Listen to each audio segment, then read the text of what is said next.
Hello, my friends. Welcome back to Trace Your New England Roots. In this latest installment of our Developing Family Narratives and Genealogy series, we'll explore how major historical events, wars, migrations, economic shifts, and more helped shape your family's unique story. By connecting your ancestors' lives to the broader currents of history, you'll uncover new layers of meaning in your family's journey. Most of us think our families are, well, ordinary. We have our stories, our inside jokes, our traditions, maybe even a few faded photo albums tucked away in a closet. But when we look at them, the people and places can feel so small, so completely disconnected from the grand, sweeping narrative of history you read about in textbooks. That's the big stuff. The stuff that happened to kings and generals, and we are just as and it and we are just us. Our history feels personal, contained, and well, quiet. But then a single clue can detonate that quiet and make you question everything you thought you knew. Imagine you're idly flipping through a box of old papers and you find a faded photograph of a great great grandfather. He's standing there, a young man with a startlingly intense expression, wearing a rough looking military uniform that you don't recognize at all. It isn't from World War One or World War Two, the big ones that we all learn about, the ones with stories attached. This photo has no stories, just a name and a date scrawled on the back in elegant fading ink. Well, who was this person really? What war was he even fighting in? And why has no one even spoken of it? What if you decided to pull at that single loose thread? You might discover that your family's story isn't ordinary in the slightest. It isn't some straight, predictable line from the past to the present. It's a twisting and turning journey forged by famine, brutally redirected by war, shattered and rebuilt by economic disaster, and secretly written by some of the most monumental events of the last several centuries. This is how we learn that history isn't just something that happens to other people and other places. It happened to our families, and it most certainly happened to yours too. So join us today on Trace Your New England Roots.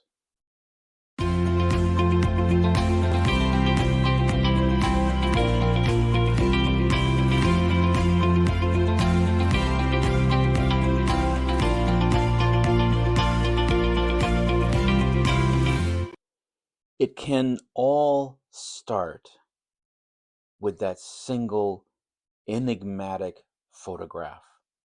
The first puzzle is often the uniform, a silent costume from a forgotten play. Imagine a simple dark tunic with a really distinctive, almost oddly shaped cap. The first move is to figure out what it is, and this is where the modern quest begins. You might scan the photo, enhancing its details, and post it on obscure online history forums where passionate experts gather. You might spend weeks scrolling through digital databases of military uniforms, your eyes blurring from the endless parade of braids, buttons, and brass. For weeks, nothing matches. It can be incredibly frustrating and a maddening exercise in chasing a ghost who left behind only a single cryptic image. Then, just when you're about to shelve the project, a breakthrough. A retired historian on a genealogy forum halfway across the country recognizes a tiny, barely visible insignia on the cap. The reason you couldn't find it, he explains, is that it isn't a well-known federal uniform. It's from a state volunteer regiment. He points you toward a conflict you barely remember from school, the Mexican-American War. A bloody and consequential war fought from 1846 to 1847. It's a chapter of American history that's often completely overshadowed by the Civil War that would erupt just over a decade later. Suddenly, a locked door swings open. You have a whole new direction, a new context. You're not just looking for a name anymore. You're looking for a specific kind of soldier. You dive into the world of military archives, searching newly digitized state volunteer rosters. The records are handwritten and the cursive is a challenge to decipher. And then, after hours of squinting at the screen, you find it, a digital scan of a muster roll for a volunteer infantry regiment. And there, on the third page, amongst the list of other young men, is his name. Seeing a name on that official document is electrifying. It feels like a jolt of lightning, connecting you directly to him. And this isn't some fuzzy family legend. This is documented, verifiable proof. But this discovery just opens up a bigger and more profound question. Why would a young immigrant who had only just recently arrived in New York volunteer to join a war being fought hundreds of miles away on the Texas-Mexico border? The answer isn't just about personal ambition. It's about the harsh realities of the world he was living in. For many desperate immigrants of that era, military service was a fast track to American citizenship. Even more importantly, the government was offering bounties of land grants as payment for service. So for someone who likely showed up with nothing but the clothes on his back, the promise of owning a piece of America must have been a monumental, life-altering incentive. His decision to enlist wasn't just a choice, it was a product of the historical forces swirling around him. He becomes a perfect, tangible example of how history creates difficult choices and desperate opportunities that can shape a family's entire future. Okay, so the mystery of the unfamiliar uniform is solved. He was a soldier in a forgotten war, but that just peels back one layer of the onion, revealing a deeper, more fundamental mystery. What was a young man from County Cork, Ireland? What was a young man from County Cork, Ireland doing in New York City during the 1840s in the first place? All we have is a vague, generalized image of Irish immigrants coming to America. But the goal of this journey is to get past the stereotype and find the individual human being. So the next more daunting phase of the investigation begins, finding his passage to America. This is the holy grail for many family historians, and it's also one of the hardest things to find. A name like Michael Sullivan is incredibly hopelessly it's hopelessly common. Ship manifests from that time were handwritten, often by semi-literate clerks. The spelling was wildly inconsistent, and the documents contained barely any detail. No hometown, no family members. You could spend months sifting through online databases looking at thousands of names, cross-referencing and searching for a man of the right age, traveling alone, and arriving in the years before he enlisted. There are dozens, even hundreds of false starts. Each one is a small dead end, a moment of hope followed by disappointment. Now, you might be about to give up, resigning yourself to the idea that this part of his story is just lost to the void of time. Then, one late night, bleary-eyed from staring at scanned documents, you try a different tactic. Instead of searching by name, you search for ships that departed from the main port in County Cork and just widen the date range, preparing to manually scroll through every passenger. And there he is, on the manifest for a ship called the Emerald, which arrived in the port of New York on May 10th, 1847. The record is sparse, barely a whisper of a life, a name, an age of 19, as an occupation he was a laborer. But then your eyes drift to the final column, a section you hadn't noticed on other passenger lists. It's a notation added by the ship's clerk in a slightly different hand. A single gut-wrenching word that explains everything. Famine. Your heart just stops. It's a moment of shocking, clarifying horror. He wasn't just an immigrant seeking a better life. He was a refugee. He was one of the 1.5 million desperate souls who fled Ireland during the Great Famine, a period of mass starvation, disease, and death that completely decimated the population. The potato blight, a catastrophic event in global history, had reached with its invisible hand into his small village and violently thrown him across an ocean. He didn't come to America looking for an adventure or an opportunity in the way that we think of it. He came here to survive. He was running from certain death. Now suddenly this story isn't just about one man.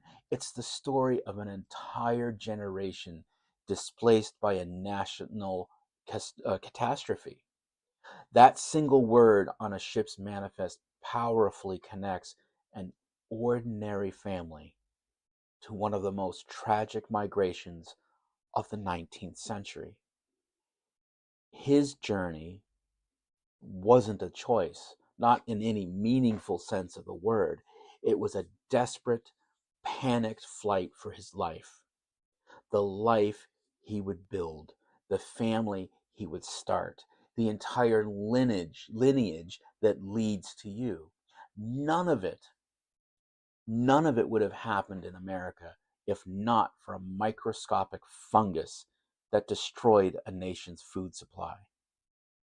A family's very existence on this continent could be that direct, improbable result of that crisis.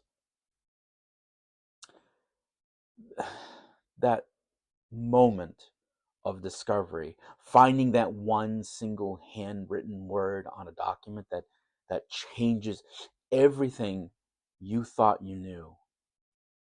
That is the entire reason that we do this. It's a feeling you can't describe. But let's be honest, folks. The process we just walked through, sifting through thousands of barely legible handwritten records from the 1840s, can feel absolutely impossible. Now, before the digital age, it often was. It meant physical trips to national archives, weeks spent in dusty basements, and an incredible amount of sheer dumb luck. That's where having the right tools makes all the difference in the world. Services that have undertaken the monumental task of digitizing historical records are fundamental to this work that we do as genealogists. They take these fragile, scattered, often forgotten documents from ship manifests and census records to military muster rolls, draft cards, and bring them into a single searchable digital database. It's this incredible technology that allows us to find that one specific Michael Sullivan among thousands, to filter by age, location, and arrival date, and to have that earth-shattering breakthrough moment in a single evening from our living room or our office, instead of it taking a decade of dedicated, frustrating work. If you're feeling that spark, that inspiration to start untangling your own family's past, this is absolutely the place to start. I've put a list of links in the description below to some of the very best resources and websites out there for genealogical research. The ones that I use to piece together stories just like this one. It's the perfect way to take that first step, to turn a half-remembered family legend or a faded photograph into a real, tangible human story.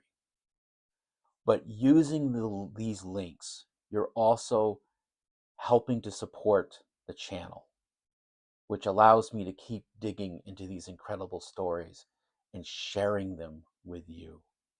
Click on the like and subscribe buttons. Now, let's get back to our story. A young man has survived a famine. He's fought in a war and earned his place in a new country. So what happens next?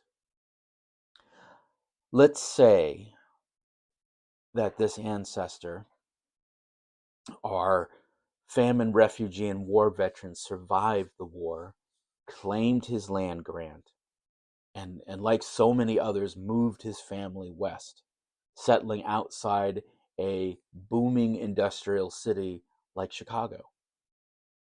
For 2 generations, the family lives the American dream that he had fought and bled for. His son, we'll call him Thomas, becomes a skilled craftsman, a worker in a furniture factory.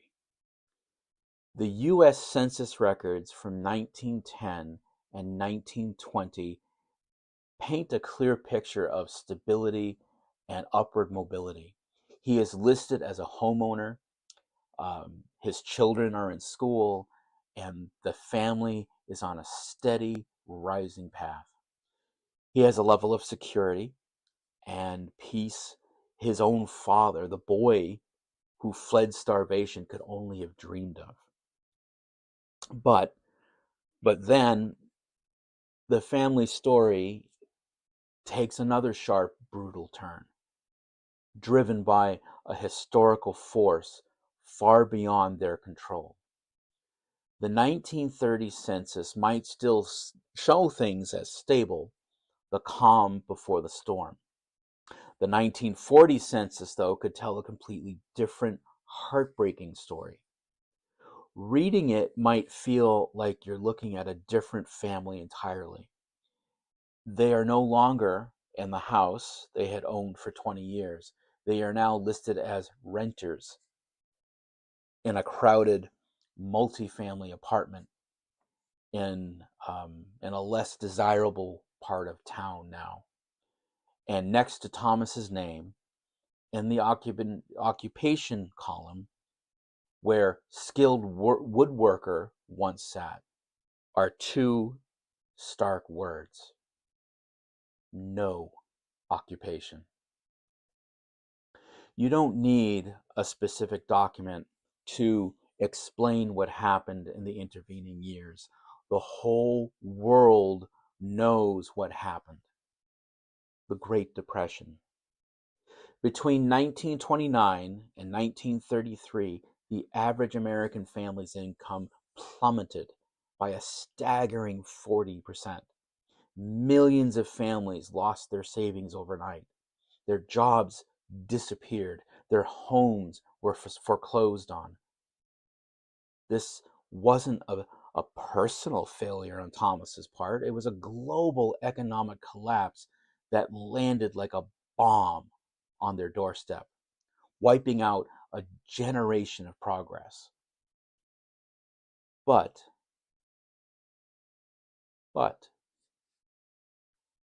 the census can hold another quieter and more heroic story.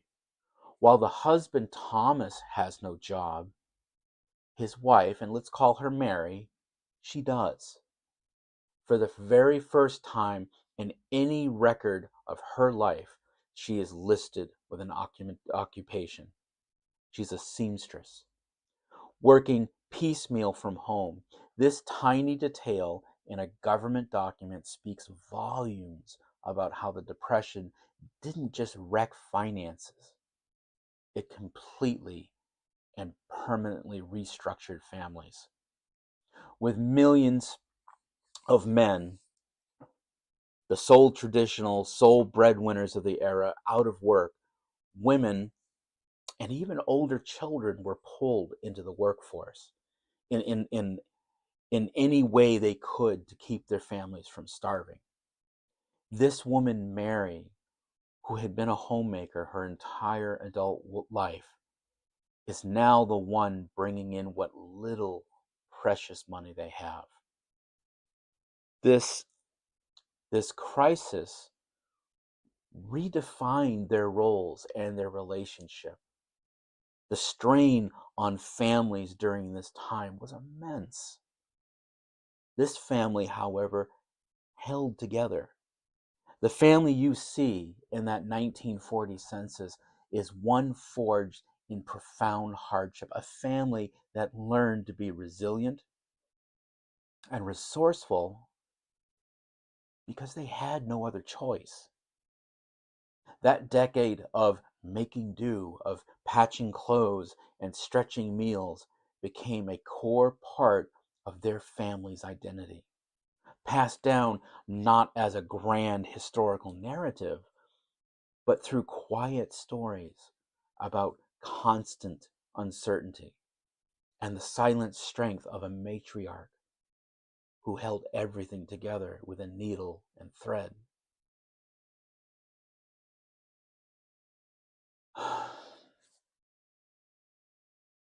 It's very, very powerful. Now imagine the son in that family. Let's call him Arthur, who grew up entirely in the long, dark shadow of the Great Depression. His entire childhood was defined by scarcity, by his parents' anxiety, and by the constant gnawing of uncertainty of what might come next. For his generation, the optimistic American dream of the 1920s, it must have seemed like a cruel, distant joke. Stability was a fantasy to him. But then, just as it had for his grandfather a century before, another huge historical event came along and offered an unexpected and frankly unmanageable path forward. It was a path born from the horror of a global war, but it would ultimately lift millions of American families, including this one, into a new and lasting kind of prosperity. And that event was World War II. The first document you might find for this young man, Arthur, is his draft card. It's such a simple, unassuming piece of paper filled out in his own youthful, perhaps slightly nervous handwriting. But that card represents a massive life-altering turning point. Like 16 million other Americans, he was swept up by the war effort. He might have served in the Navy, in the Pacific Theater, witnessing things he would never, ever talk about, and eventually come home a profoundly changed young man. But the war's most lasting impact on his family and on the country came after it was over. In 1944, President Franklin D. Roosevelt signed the Servicemen's Readjustment Act, which we all now know as the GI Bill. It was, without exaggeration, one of the most transformative pieces of legislation in American history. It offered veterans low-cost mortgages, unemployment benefits for a full year, and most importantly, money for an education. For a young man like Arthur, a child of the Depression, the GI Bill was a ticket to a life his father, who lost everything, could never, ever have conceived of. He had finished high school, of course, but a university education was a world away, reserved only for the wealthy. It just simply wasn't a possibility for a boy with his background. With the help of the GI Bill, he could enroll at a state university and become an engineer. This single government act changed the entire trajectory of that family forever. Within about a decade of its passage, the GI Bill had helped millions of veterans get an education, and as a result, the number of people with college degrees in the United States more than doubled. This hypothetical grandfather was part of that massive upwardly mobile wave. His engineering degree secured him a stable, professional, white-collar job. It allowed him to buy a brand new house in the suburbs, part of the massive housing boom, also fueled by those GI Bill loans. Most significantly, he was able to give his own children a comfortable, secure, middle-class upbringing, an environment where it was simply expected that they too would go to college. The journey is suddenly so incredibly clear. A famine in Ireland sends an ancestor to America. A war for territory gives him land and a new start. A global depression nearly wipes out the family. And another world war, coupled with the smart, visionary legislation that followed it, catapulted his grandson into the heart of the American middle class. This family's climb wasn't just about their own hard work and perseverance. It was directly and undeniably enabled by historical events and government policy. You might think the main epic story is complete now. You follow this dramatic path from the desperate shores of Ireland to the manicured lawns of post-war America. It's a powerful story of resilience, driven by these huge, recognizable historical forces. But sometimes there can be one more thread to pull, a quieter, more personal story that's incredibly easy to miss. It can be hidden not on a battlefield or in a financial collapse, but in the dry, tedious language of the law. The mystery might emerge on another side of the family entirely. Imagine trying to fill out the family tree for a grandmother and hitting a strange, inexplicable wall with her mother. You might know that she had immigrated from England in 1920 and married an American-born man in 1921. But as you look through the records, her citizenship status is a total mess. The documents are conflicting. One consensus lists her as an alien, the next is naturalized, and there's a strange multi-year delay in her official naturalization paperwork that just doesn't make any sense. Frustrated, you start digging not into genealogy records, but into the history of United States citizenship law itself. And that's when you find it, the Cable Act of 1922. This little known law, a footnote in most history books, was a pivotal moment for women's rights in America.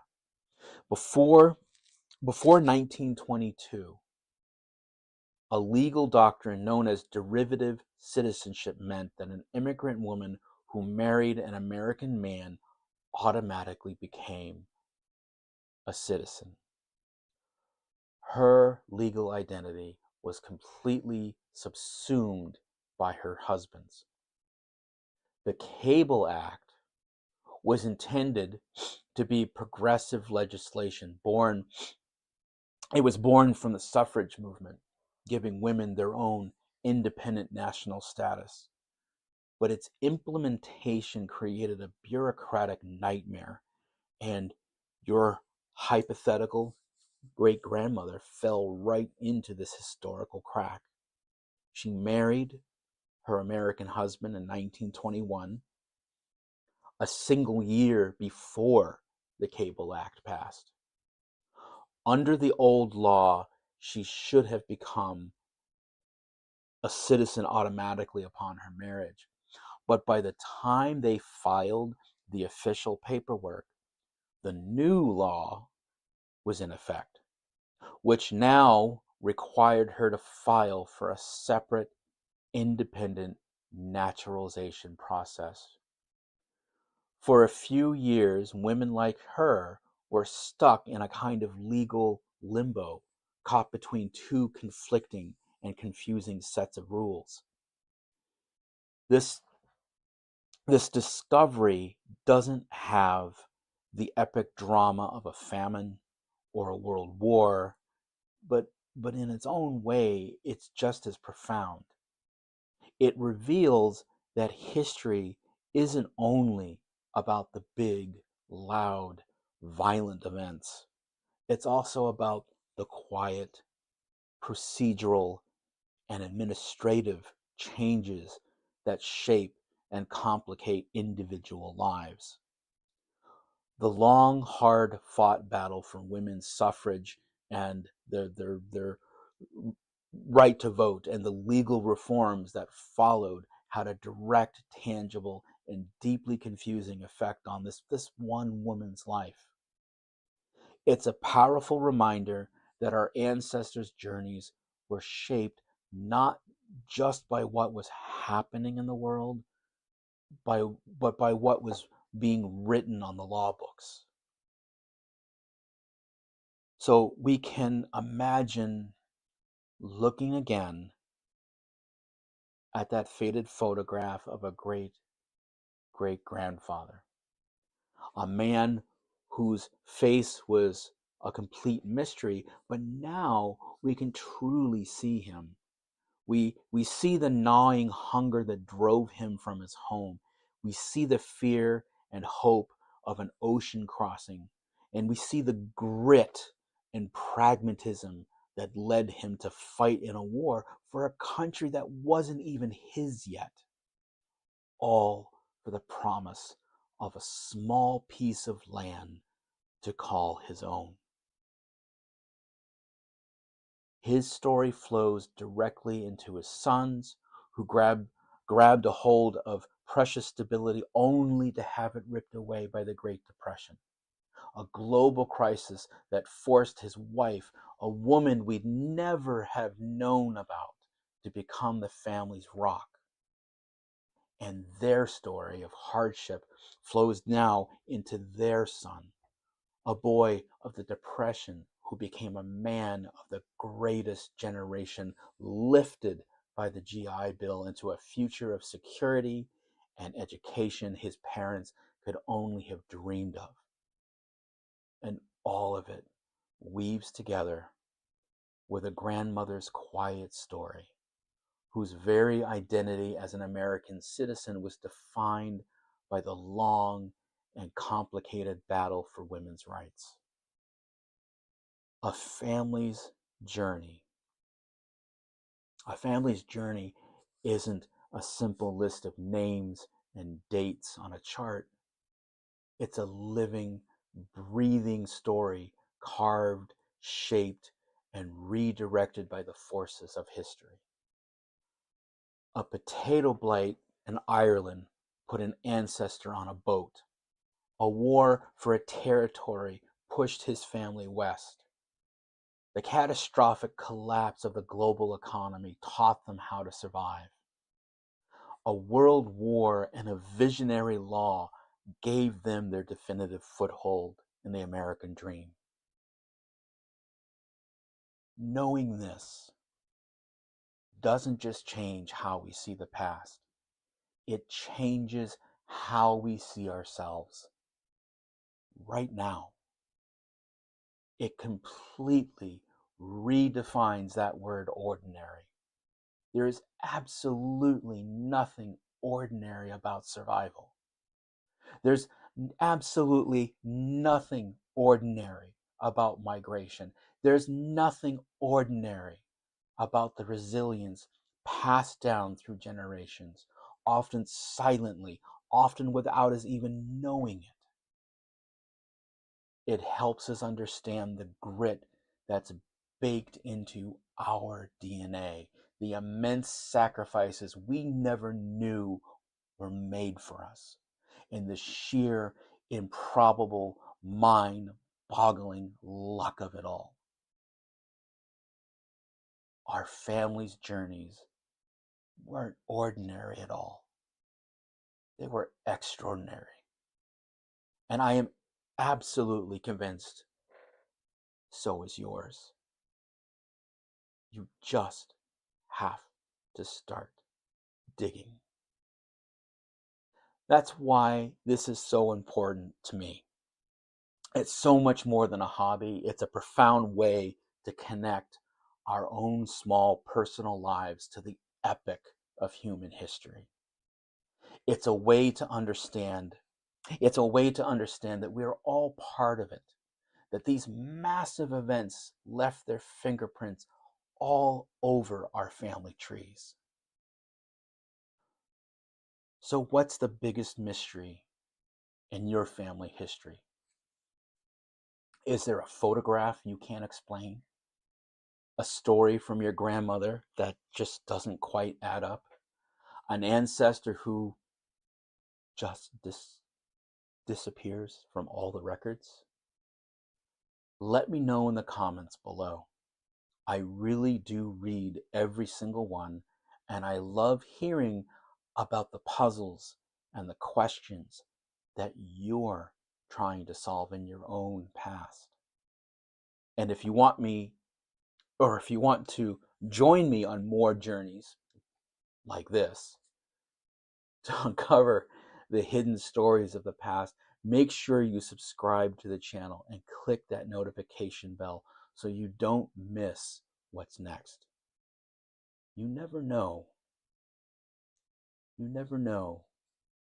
what we'll find.